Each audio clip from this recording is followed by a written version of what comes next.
Hi, this is Peter for The Movable Chef. Today I'm going to make a Pamplemousse cocktail, and I'm going to make a variation of it, which I'm sort of loosely calling Pamplemousse Cocktail au Maroc.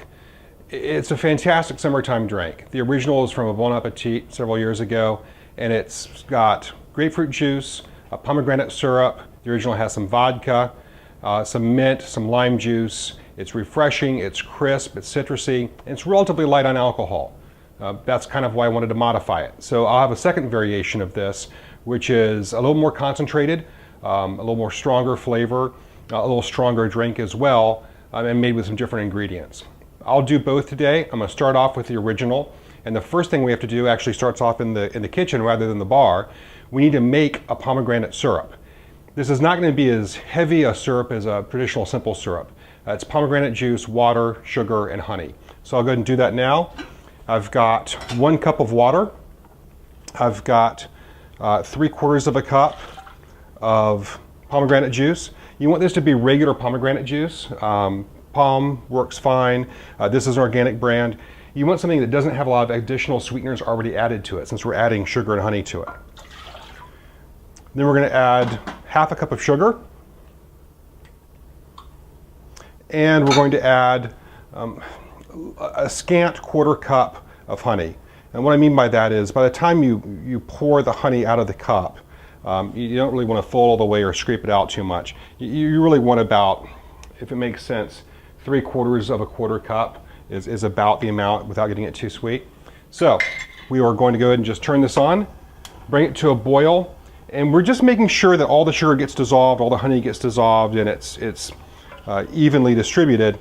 We don't want to reduce this. We're not making a syrup. We're not trying to take this down to a really thick syrupy stage. We're just melting sugar and honey in liquid. So this will take a few minutes, and then I'll see you over at the bar to make a couple different versions of the Pamplemousse cocktail. All right, our pomegranate syrup is finished from the stove. I've poured it into a pitcher and we've let it cool down to room temperature so it doesn't melt the ice down too fast. And now we're going to make our Pamplemousse cocktail. You'll see I've got a lot of stuff going in here, a lot of different ingredients. And that's because I'm going to make it 2 ways, the original way and then my modifications. The original recipe called for making these by the pitcher. I'm all about making drinks by the pitcher when you're having a party. Very efficient and lets you play host rather than play bartender. I'm not going to use a pitcher of Pamplemousse cocktails today, so I'm going to make these one at a time. And so to do that, we start off with a few mint leaves, 4 or 5 mint leaves is plenty, and just give them a quick crush. We don't want to muddle these extensively. We just want to press them to get the flavor out. Then we're going to add 1.5 ounces of vodka. The original was a vodka drink. That's one reason why it was so light.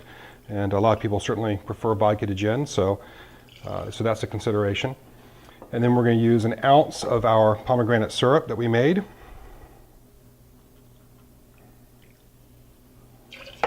About 3/4 of an ounce of grapefruit juice. Even though it's called the Pamplemousse Cocktail, which is grapefruit in French, grapefruit's not the largest by volume ingredient, although it's a pretty big flavor component. So I think it's still fair to call it the Pamplemousse Cocktail. So just shy of 1 ounce of grapefruit juice, about 3/4 of an ounce if you can manage. And then finally it needs a little bit of lime juice. It needs about 1/4 ounce, which a standard lime, if you will, is about 1 ounce of juice. Half lime would be 1/2 ounce. We need 1/2 of a half.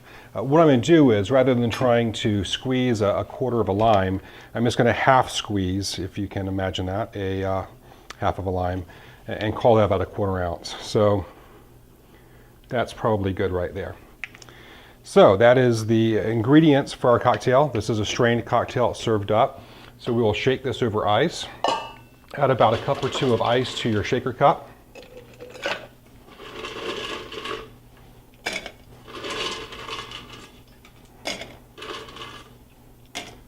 And then shake this vigorously for about 30 to 45 seconds. And finally strain into a cocktail glass. It helps if your cocktail glasses are chilled first, and you can do that just by putting ice cubes and water them for a couple minutes, or keeping them in the freezer is a good option too. And we'll pour this in, and this should be just about a full cocktail glass. There we go. And if you want to garnish this, you can float a mint leaf on top if you want to, or stick a mint leaf to the side. And that is the original Pamplemousse cocktail, if you don't mind. It's really good. It's sweet, it's super light, you don't taste the alcohol at all.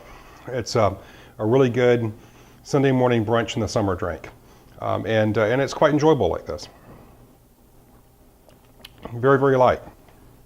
So starting with that as inspiration, if you will, I made a few modifications to this drink originally when I was making them a few years ago. I changed shakers here. And one of the first things I did was I started making them with gin, because I found that the flowery and herbal gin notes really worked well with this cocktail and really helped punch it up a little bit, give it a little bit more of a flavor impact, if you will. Right now I'm using Tanqueray 10 as the liquor in this, and it's a standard. It's really a Tanqueray. If you know Tanqueray 10 is just a sort of a smoother version, if you will. It still has that strong juniper characteristic that regular Tanqueray does. Rather than using that pomegranate syrup we made, I'm going to use just a little bit of pomegranate molasses. This is available at Mideastern markets. I've used it a lot recently in some of the recipes I've made, so I have some, but I usually have some in the fridge. As far as I can tell, it keeps just about forever. So I'm going to throw my mint leaves in the shaker cup. And once again, I'm going to muddle them slightly just to get the mint flavor released. I'm going to add the same 1/4 ounce or so of lime juice. So I'll finish squeezing that half of a lime I just started. I want about an ounce of grapefruit juice.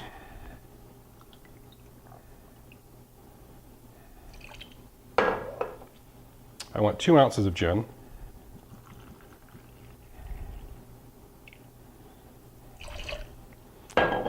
And for the pomegranate molasses, there are a couple things you can do here. I'm just going to put it in the shaker cup and shake it with it. I've also been playing around with trying to float this in the bottom so you get a separation, so effectively layering it in the cocktail glass, which is a pretty nice presentation. You don't want a lot of the molasses. We're talking maybe a 1/4 ounce at the most, like a teaspoon. And then the secret ingredient, if you will, is orange flower water. Once again, a Mideastern market product. This is, you see I've got a little bitters container here. It is a really interesting product. It's literally steeped or extracted orange blossoms. It's extremely floral. It's used like a bitters. We're talking 1 drop, 2 drops, okay, 3 drops, that's it. Anything more is going to be incredibly overpowering. It is very, very potent. So that is the ingredients for this version of the cocktail.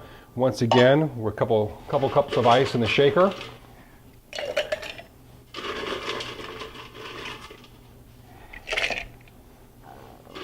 little more. And we're going to shake this for 30 to 45 seconds. And strain it into a cocktail glass. Now, either of these drinks could also be served on the rocks. Go ahead and shake them with ice and then strain them over fresh ice. That will make the ice last longer, and it's a nicer presentation than serving the slightly used up ice from the shaking process. You see this one's not quite as pink. And we can still float a mint leaf in the top for a garnish if we want to. And let's try this one.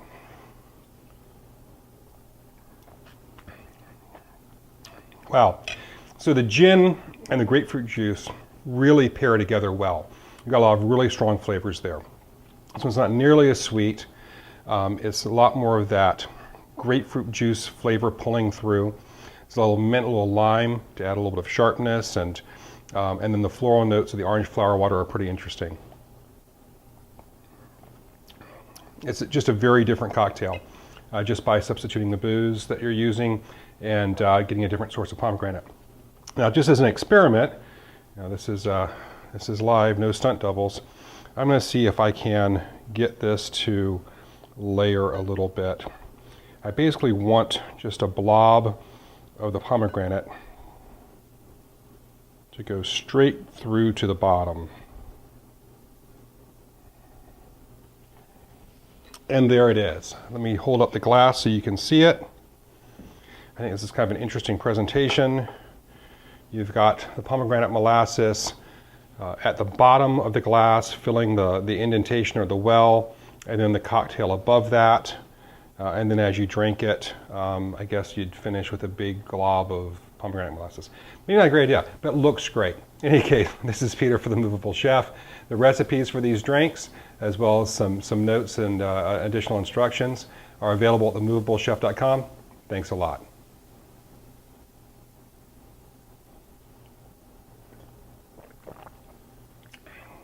Yeah, it's still a really good drink.